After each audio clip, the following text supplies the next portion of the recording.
welcome to 10 Minutes Astrology. It's most easy way to learn astrology is professional astrologer. I'm Rod Chang. And I am Alejo Lopez. Welcome, everybody. Oh, okay, Alejo. So today I have to remind myself, speak slowly. Have to think in, have to sink in, deep into the energy of today's sign. We're going to talk about it. Because, Yes. well, usually when I speak super fast. Yeah, me too. Where is our Mercury? One may wonder. Yeah, okay. So today we're going to talk about a sign. Its characteristic is slow. Its ruling planet is even slower. Okay, we're going to talk about Taurus. Taurus. Taurus. Taurus. Taurus is a sign right after Aries. So in the North Hemisphere, when sun move into Taurus, is everything I think is growing steadily, and the temperature keep it maintained. It's like a similar temperature. It's not changing up and down, or it's not like a just beginning of the season. So this is in the middle of the springtime. But today we want to do a little bit change because we feel quite interesting, quite fun to change a little bit. So today I'm going to bring you some story. Yes, please. Yeah. Okay. So this is the story related to Taurus in the Greek mythology. I think in the Minor Asia, in the Greek time, there's so many countries around the Mediterranean, and a part of it is near Turkey. Today's Turkey. And there's a country called, I think it's called Phoenicia. The princess of there is called Princess Europa. And one day she has a very, very weird dream about the two old men are arguing. She listened closely and she find out that these two people are two gods. And one is god of Asia and the one is god of Europe. They are arguing, and what they argue about is who Europa belong to. She said, oh, moi? Why are you talking about me? Okay, so the Asia god say, the god of Asia say, Europa born in Asia, belong to Asia. But another god say, Europa belong to Europe because the Jews give her to me. So I would say, okay, then Europa wake up with this super weird dream and feel really upset. What she can do when she feel upset, a princess, a beautiful princess, and it's a springtime. So what she decided to do is go picnic. So she invite all her friends, all the girls, all the handsome young boy who work in the Abercrombie, and they all go to picnic. But so when they arrive, this forest, a beautiful forest, they see all the flower, they are singing, eating, drinking. Then suddenly they notice there is a very beautiful white bull slowly approach them. And the people are amazed by this beautiful white bull. And they just like, wow, like a beautiful color and with golden horn. God, where are we going to see a beautiful Taurus with golden horn? I want it. So, but when people approach this Taurus, this white bull just kind of hesitate. But only when Europe approached, he stopped and he kneeled down. So they said, whoa, oh my God, this bull like you, Europa. Try to touch it. So she touched it and the bull is not against. This bull belongs to Europa. Oh, this bull belongs to Europa. She touched it. She touched it in a very sensual way. But anyway, so they like it. So then they encourage Europa, say, how about you ride it? They say, ride a bull? Well, okay. So she slowly ride, and the bull just like make sure when Europa totally will sit down. Suddenly, this Taurus, this bull, bang, start to move, running very, very fast, and across the land and across the sea, arrive an island. It's today's Crete. So the bull stop, and Europe coming down, so frightening, so scared. Then this time, the bull changes shape. He say, don't be afraid. I am Jews. Again, Yes. him again.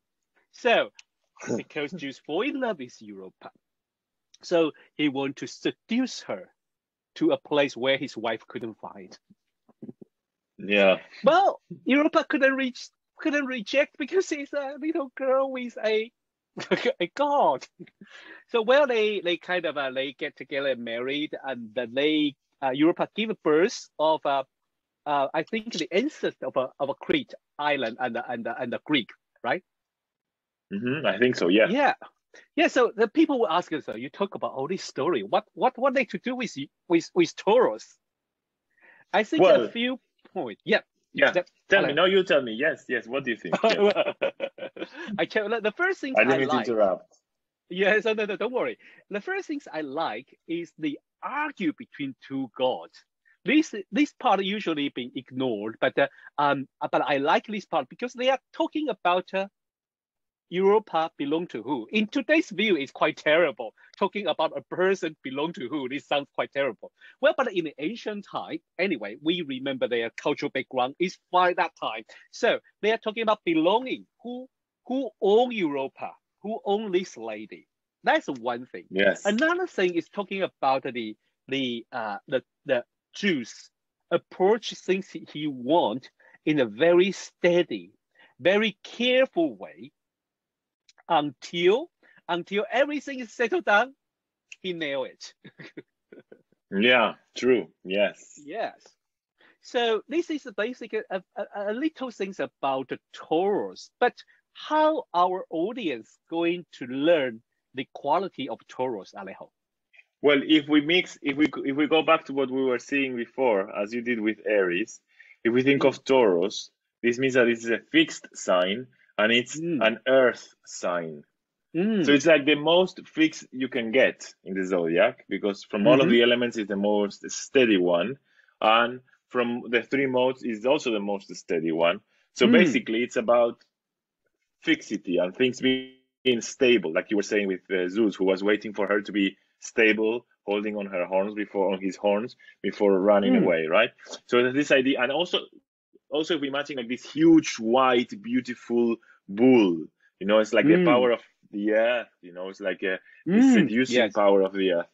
And so Taurus is going to be talking about that. It's going to be talking about the idea of stability, the idea of things that don't change quickly, that can remain the same, that can hold their ground also, but in a not like in an Aryan way, like fighting, but they hold their ground because they are so massive. That is the idea of presence.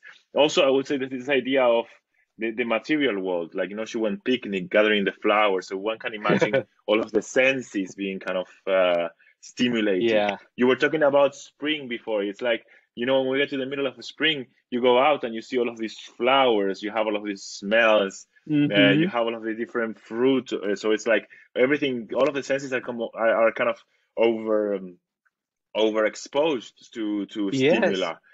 And this is the idea of Taurus, the idea of enjoying your body, perceiving the world through your body, through physical sensations. It is it's very interesting because when we talk about the earth sign, when we talk about Taurus, usually most people will just talk about money.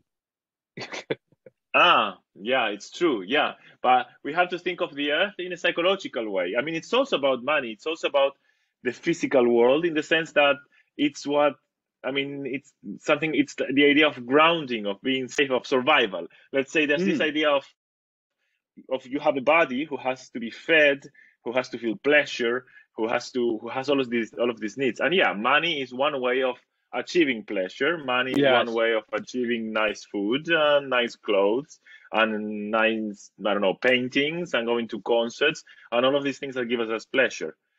So it is a little bit about that, but I think it's more about the idea of living life through your senses. And also the idea of stability. Money can also give you stability, can ground you, can give you kind of, Cool. And then I also like this story, like when he finally runs away, because Taurus is a sign that doesn't move. It's like a stable sign, but because of this stability and this massiveness, when it moves, it might shake everything, because it's like the earth itself moving. Yeah, it's very interesting. Yes, you're right. And most people don't notice that. They just think they don't move. But when they move, wow, everything changed.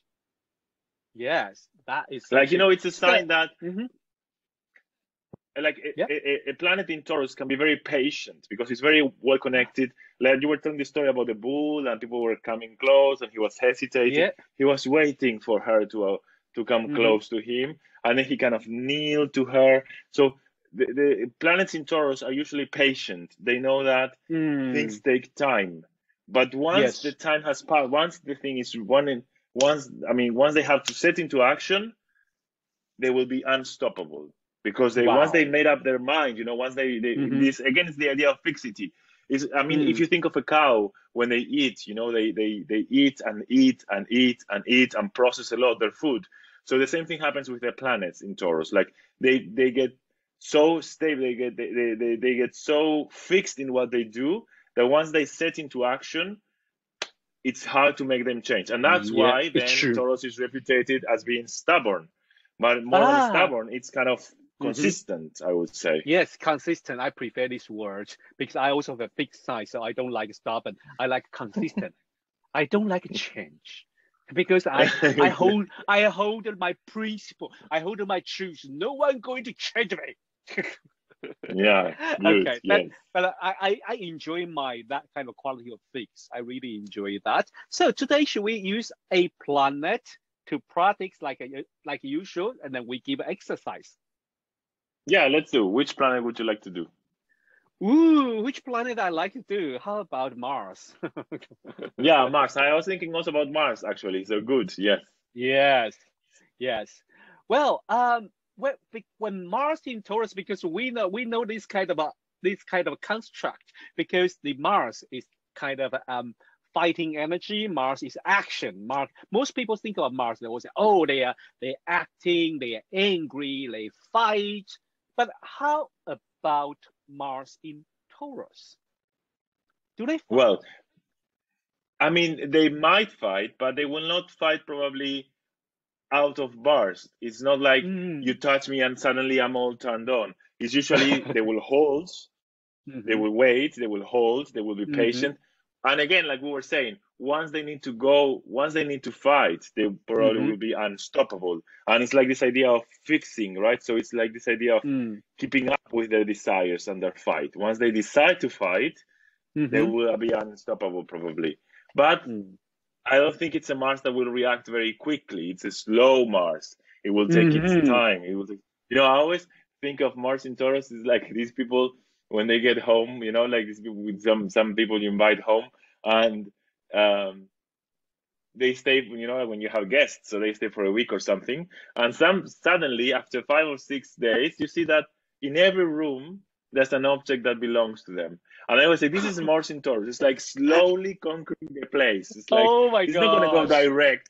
It's like very slowly and steadily it's conquering all of the place. Scary. And this For is me, the that's a idea, I think. scary story. But interesting, when you talk about it, I have a character, an image in my mind.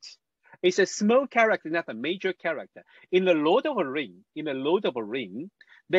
hobby, there is that one, Sam, with Frodo. Sam is the one have this kind of a Mars in Taurus archetype. So Yes. he fight and he follow Frodo. So I try to say encourage him and cook for him, support him. And eventually, when they are in the model, they couldn't continue. They were so tired. He just dug him up, say, "You have to finish this. We go this far. We have to." That's endurance. That's kind of Mars in Taurus energy. Exactly. I'm not going to lush. I'm not going to give up. I'm go this far. Even this is boring. Even I'm going to die. Even I'm curving. But I am going to give every tiny strength to finish my task. That's Mars in Yeah. Taurus. I think Yeah. so too. Yeah, yeah. It's like they keep up. They keep up. They don't give up Yeah. They because don't. they have Yeah. this energy. They're like a bull actually. So Yeah. they have this steadiness, this kind of Mm. strength, inner strength. Mm. Yes. Yes. Yeah, so everything they do, they probably don't do it easily, but once they do, they are never going to stop, and that Yeah, they probably just exactly. not going to stop when they achieve what they want. That is kind of an interesting Mars, to be honest. So, what exercise we should give to our audience today?